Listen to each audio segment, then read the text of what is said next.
Happy New Year, Donald Miller's Electrical Services. So it's January and it's actually the 6th.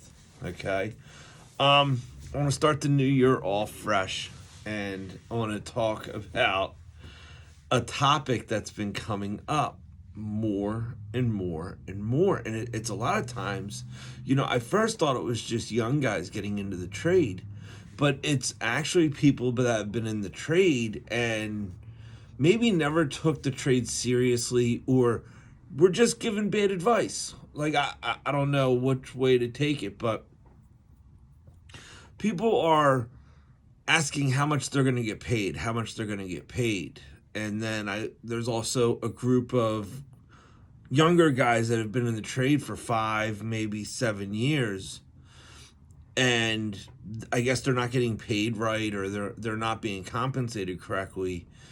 And so they have this really bad mentality on a job site, where their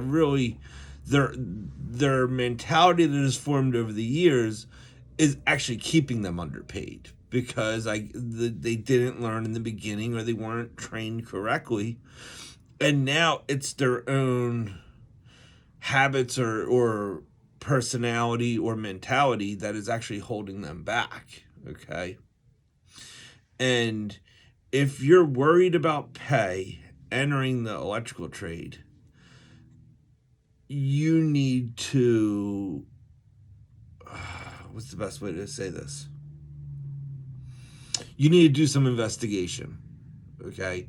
Because how you enter the trade and the actions you take are going to dictate where your compensation goes, okay? Because there are guys in their 20s that will never see $30 an hour, okay?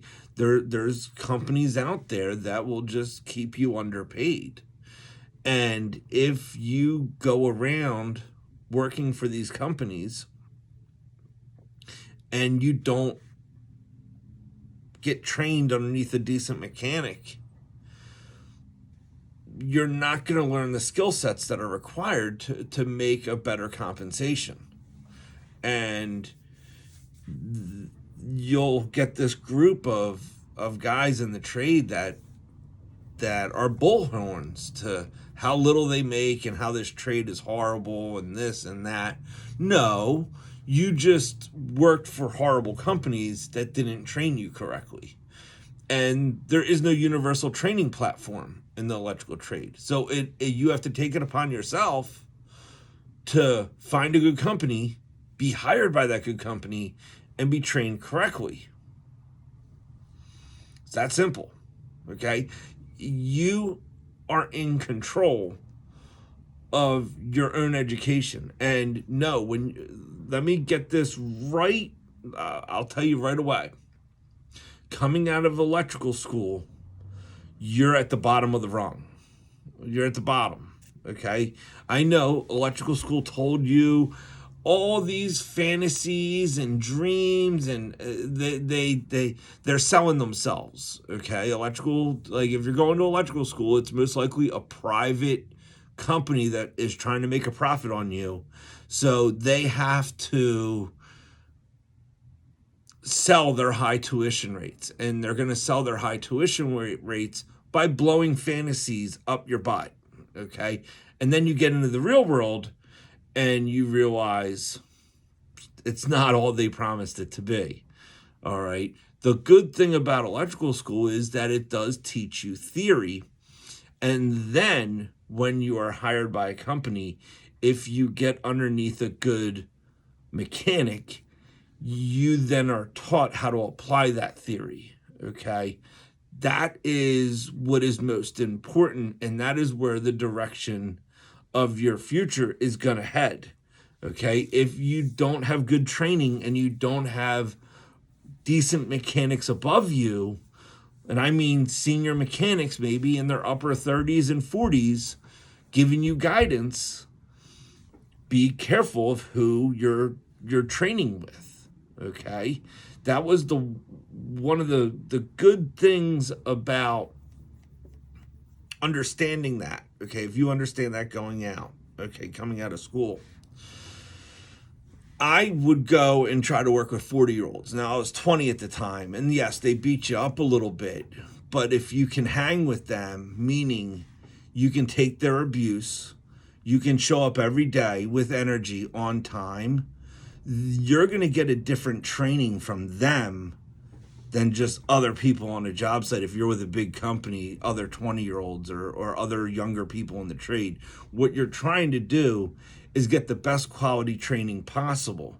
And you get the best quality training possible by working with senior mechanics.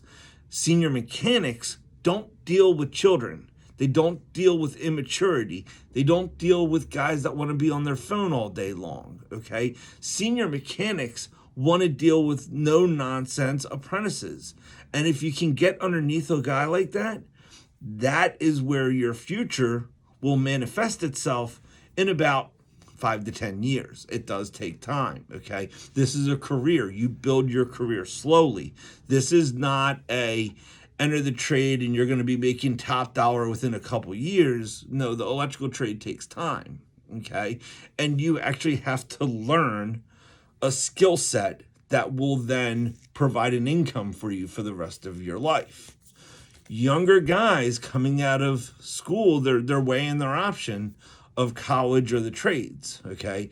Looking at it from where I stand, I would pick the trades 9 out of 10 times, unless you know exactly what you're going to school for. If you're going to go to become a lawyer or a doctor or something very specific going into college, then by all means go to college, okay? But if you think you're going to go to college just to make more money when you graduate, it's not happening anymore. That college dream is nothing but smoke and mirrors, and it's been that way for a long time now, all right?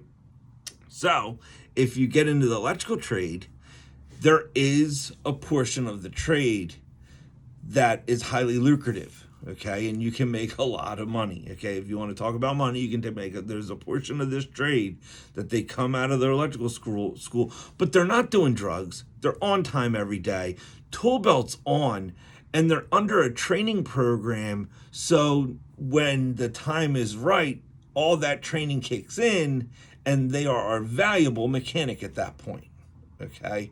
But the questions I'm getting, I don't want to say it's from entitlement, but nothing is handed to you in this trade at all, okay?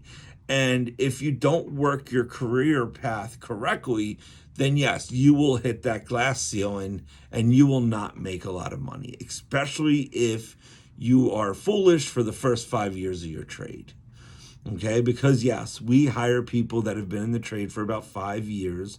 That is what is called being experienced, okay? And depending on those 5 years, you either become a rock star or you're nothing but lipstick and makeup. All right. And it's easy to spot lipstick and makeup because they'll always have excuses and this and that. And, you know, life is so rough, blah, blah, blah, blah, whatever it is. But they can change. Anyone can change. At any given time, you can devote yourself and become a better mechanic. It doesn't take that much except convincing yourself that you can do it. That's the hardest obstacle right off the bat, is convincing yourself that you can become a better mechanic and then taking that first step. The moment you take that first step, it will become evident from your day-to-day tasks, what you're doing wrong, who you're hanging out with that are wrong, who you should be taking advice from, who you shouldn't be taking advice from, and you can get yourself on the right path, okay? So, is the trade lucrative? Absolutely. For the ones that are skilled in it, yes, absolutely. Is it handed to you? Absolutely not. Nor should it be handed to you, okay? There are a group of guys that deserve every penny they make, and then there's a group of guys that skate and ate. All right. So there's no easy money in this trade. The easy money is the low pay. Okay. The more you look for easy money, the lower your pay is going to be. The more skilled you become as a tradesman, the more valuable you'll become. It's that simple. Stop being afraid of the hard work and go get it. Okay. Hard work isn't hard when you get used to it. It's only hard for like the first week. Okay. Don't be afraid of hard work. God bless. Happy New Year.